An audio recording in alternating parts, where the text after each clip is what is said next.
Muy buen día, chicos. Arrancamos una nueva semana de trabajo y como siempre, acá en Inversión y Futuro, hacemos el análisis de nuestras proyecciones de nuestros diferentes instrumentos financieros. Esta vez nos toca la semana del 5 al 9 de agosto, semana que se vuelve muy interesante después de grandes movimientos que se han presentado en el mercado la semana pasada.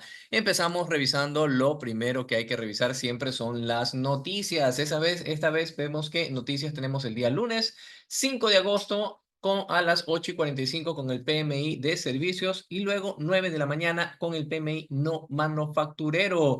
Posteriormente, el día miércoles a las 9:30 tenemos los inventarios del crudo y luego el jueves 8 de agosto a las 7:30 de la mañana las nuevas peticiones por subsidio de desempleo. Vamos a tener pocas noticias esta semana, pero no significa que no vamos a tener una semana muy, pero muy atractiva. Recuerda, la recomendación que nosotros siempre te hacemos es que si tienes posiciones abiertas, las protejas y si vas a operar posteriormente a las noticias, pues siempre espera unos 10 o 20 minutos para que puedas ver una mejor estructura del mercado y también identificar la dirección que éste pueda tomar. Recuerda que estas noticias están dadas en el horario -5 GMT, hora de Bogotá, Quito, Lima.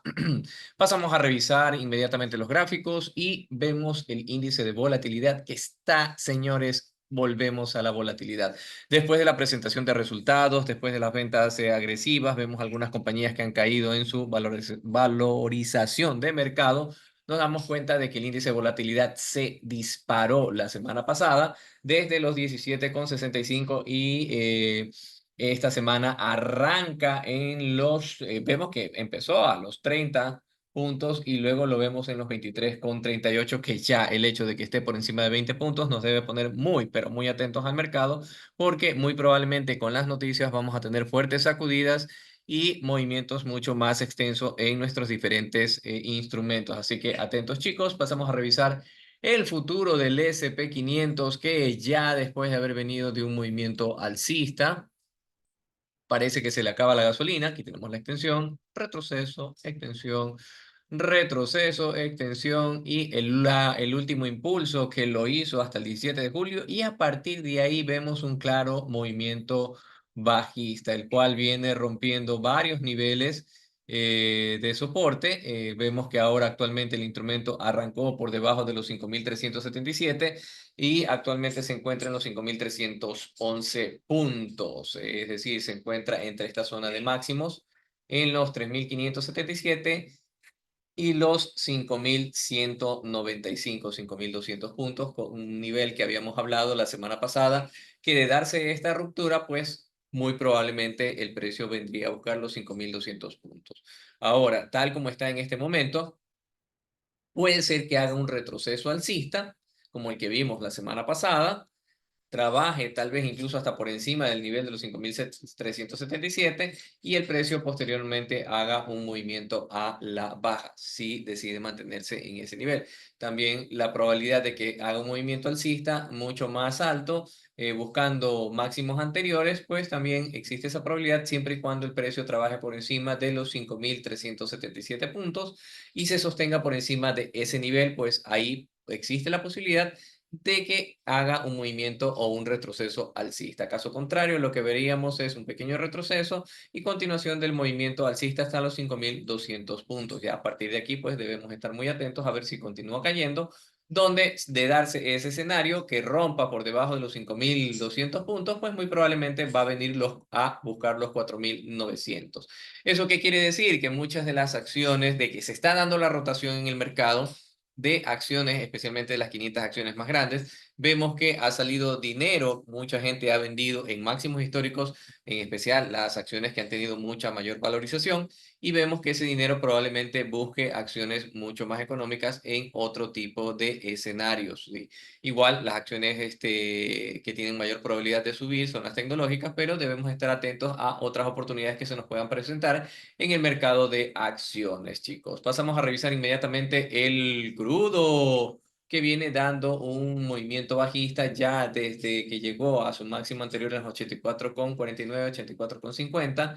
Eso fue en julio e inicios de julio. Vemos que comenzó un movimiento bajista, tenemos la extensión, el retroceso, la extensión, retroceso, extensión la semana pasada que llegó a los 78,57 y a partir de ahí continúa con el movimiento bajista rompiendo por debajo del último mínimo en los 74,64 y muy probablemente con intenciones de llegar a la zona entre los 72,43 y los 71,57.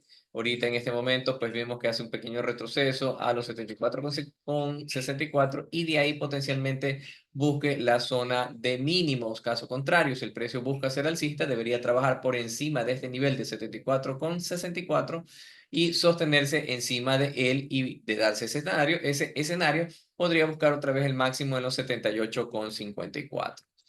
Pasemos a revisar el oro, que ya está trabajando nuevamente en máximos históricos. Rompió la semana pasada el nivel de los 2.489. Intentó romperlo, sin embargo, pues lo que estamos viendo es un movimiento claramente alcista. Una vez que el precio vino a tocar los 2.300, comenzó con la extensión, retroceso, aquí un retroceso, extensión, retroceso, extensión, retroceso, extensión, retroceso, extensión, un retroceso un poco más profundo y a partir de ahí un movimiento alcista donde otra vez viene a testear la zona de máximos. Estamos viendo un retroceso probablemente al máximo histórico anterior en los 2.454 para continuar con el movimiento alcista. Esto es muy dable, muy lógico debido a que mucho dinero ha salido del mercado de las acciones y busca como refugio el oro, así que muy probablemente el oro vaya a seguir subiendo en el transcurso de estas semanas. Así que muy atentos chicos, especialmente si rompe el nivel de los 2.493, podríamos ver que el oro llega hasta los 2.500 y supere esos niveles por onza. Así que niveles relevantes para esta semana, 2.488 en la zona de máximos y 2.454 en la zona de mínimos. Pasamos a revisar ahora el euro dólar, que el día viernes tuvo un fuerte movimiento alcista, probablemente por todo lo que se ha presentado. Luego de estar varias semanas, varios días en un movimiento bajista, extensión, retroceso, llega a este nivel del dólar 0.8048 y aquí el precio se gira fuertemente rompiendo niveles muy fuertes anteriores e incluso llega al máximo anterior en el dólar 0.9196 donde pues potencialmente haga un retroceso, el cual pueda llegar al dólar 0.8766 y de ahí continuar con el movimiento alcista, que él potencialmente lo puede llevar hasta el dólar 0.9779, ya que de darse ese escenario debería romper el máximo anterior en el dólar 0.9483 y llegar a este máximo del dólar 0.9779. Es muy probable que el precio haga un retroceso debido a este fuerte impulso alcista. Es normal que haga algún tipo de retroceso. Ese puede ser al dólar 0.8766, donde tendría su mínimo. Este nivel también es relevante, dólar 0.9179 y el máximo anterior en el dólar 0.9475 con unas altas probabilidades de que lo vaya a romper. Y por último, el Bitcoin que nos sorprende con una caída después de haberse mantenido por encima de los $63.000. Vemos que sale una gran cantidad de dinero por el lado del Bitcoin buscando la zona de mínimos entre los 56.000 y los $53.000. Nosotros ya habíamos hablado de que es muy probable de que el Bitcoin incluso pueda llegar hasta los 50.000 y $49.000 y aquí en esta zona se acumule y posteriormente comience a ir hacia arriba. Este movimiento de dar el caso de que llegue a romper el último mínimo en los $53.000, pues podría dar la posibilidad de que llegue hasta los 49.000. Así que muy atentos chicos, ya que el precio viene rompiendo niveles muy relevantes, como por ejemplo este de los $59.000, donde vemos que la caída es fuertemente alcista. Puede ser que el auto esté y continúe con el movimiento hacia los mínimos anteriores y potencialmente llegar hasta el nivel de los $49.000. Entonces, muy atentos. Igual el Bitcoin pasa por un proceso de normalmente de acumulación hasta los meses finales de agosto, septiembre y octubre, donde potencialmente tenemos que estar muy atentos, chicos. Ok, con eso terminamos nuestro análisis. Si tú tienes alguna idea, alguna sugerencia sobre este análisis de nuestros diferentes instrumentos financieros, déjalo acá abajo en los comentarios. Nos gustaría mucho leerte. Y por favor, no te olvides de regalarnos ese poderosísimo like y suscribirte al canal. Activa esa campanita, que con eso nos ayudas un montón. con el algoritmo de YouTube a seguir compartiendo con más gente estos análisis. Ok, y sin más que decirte que debes estar muy atento a las noticias, especialmente en esta semana. Confirmar siempre tus entradas. Nos vemos más tarde en el mercado. Que tengas una excelente y productiva semana. Chao.